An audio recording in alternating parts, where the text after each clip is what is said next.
Hi, it's Nikki Dore, Dame Mediation. I want to look at when you're looking at symbols, because a lot of divination is based on symbols or symbolic meaning. Um, it's really try not to get into the trap of good or bad, because good or bad is it's very black and white, and when you're using divination, symbols tend to not be good and bad. They tend to be they're for us to interpret how we actually look at that symbol. We need to understand where we get that concept from as well. So, if you're talking about good and evil, that tends to be a religious concept. If you talk about snakes, for instance, snakes, if you look at a lot of kind of divination meanings of snakes, they tend to be negative because they tend to come through the religious kind of have religious roots in the fact that the snake tempted Eve in the Garden of Eden. So what I love snakes, for instance. So when I see a snake symbol come up, I'm like, oh, that's great.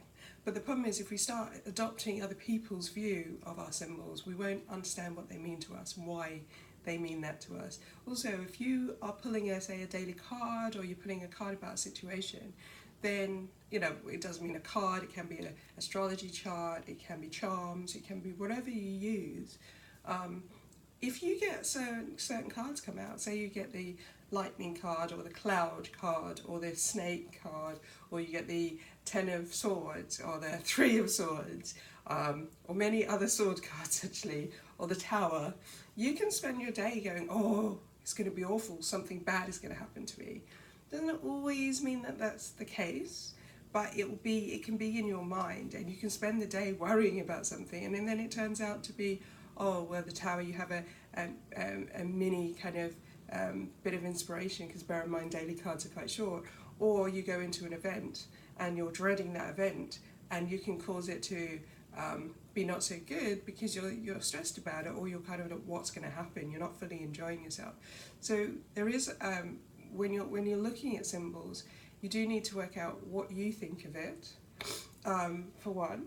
And for two, look at how you're using your symbols. Are you looking at, a lot of people look at their solar return charts, their astrology charts, and go, oh, next year's going to be a bad one. Is it? If you look at your charts as inherently, or your cards as inherently good or bad, therefore I'm going to have a good or bad day, then it stops you having the chance to kind of not only interpret it, but also use that energy and express that energy in the way you want to, because it's implying that actually you can't do anything to either mitigate it or to actually kind of view it differently. And sometimes we look at charts and we think this is going to happen, A is going to happen, and F happens, because we're looking at it through the lens of either ourselves or others, and perhaps we haven't looked at what that meaning actually is. What does that function for us? And it can get into a kind of, you spend your time worried about a symbol or a sign, and then it turns out that it's quite good. Foxes inherently are kind of fairly negative in divination, but actually, if you look at a fox is very intelligent. Fox is very much about investigation. They'll find their way into anything if they have to feed their litter.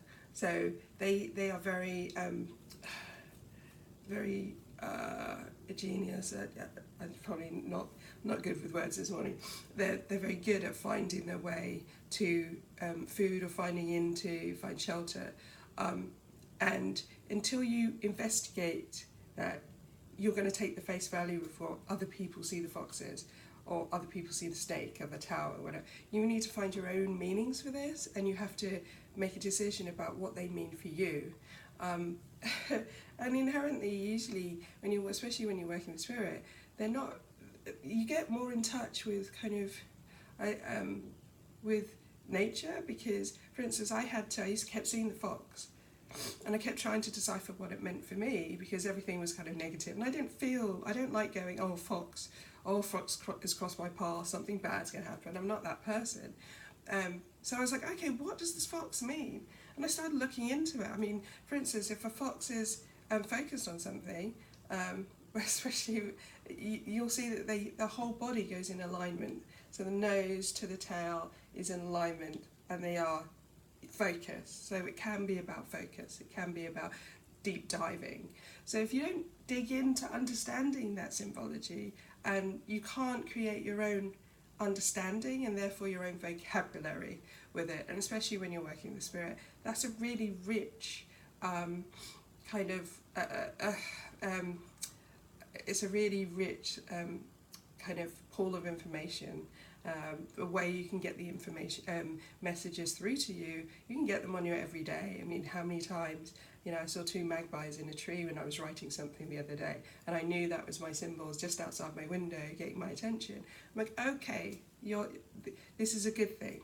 And it inherently, I don't like looking at things. I'm not saying that I'm a happy clapper, everything's happy and sunny, but I think that we need to put things into context, and if we're going to spend our time worrying about it, then we have to think about how we're playing into that situation by going, this is going to be bad. Let's get to the bottom of what it is. And you have to work, especially when you're building that relationship with spirit, you have to learn what is the warnings,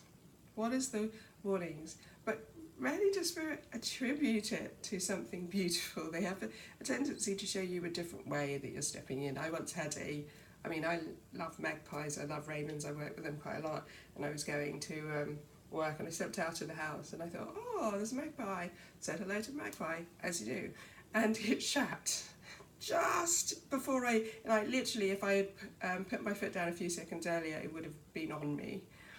It was just right in front of me, and I was not happy with that. I was not very happy. I said hello to you, magpie, and you did this.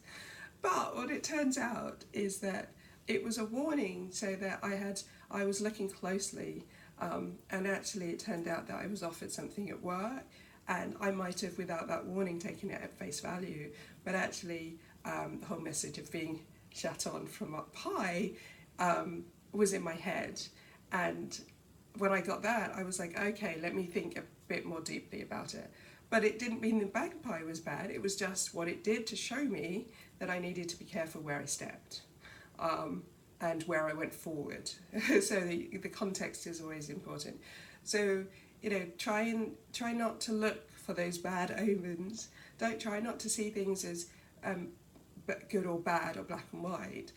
Look at how it could affect you, but try and not get caught into going, oh, this is going to be awful, it's going to be bad, oh, I don't know if I should go. Because some people end up not going to things or not doing things because they've seen a symbol and it turns out to be good, but they have not worked out that symbol is good for them.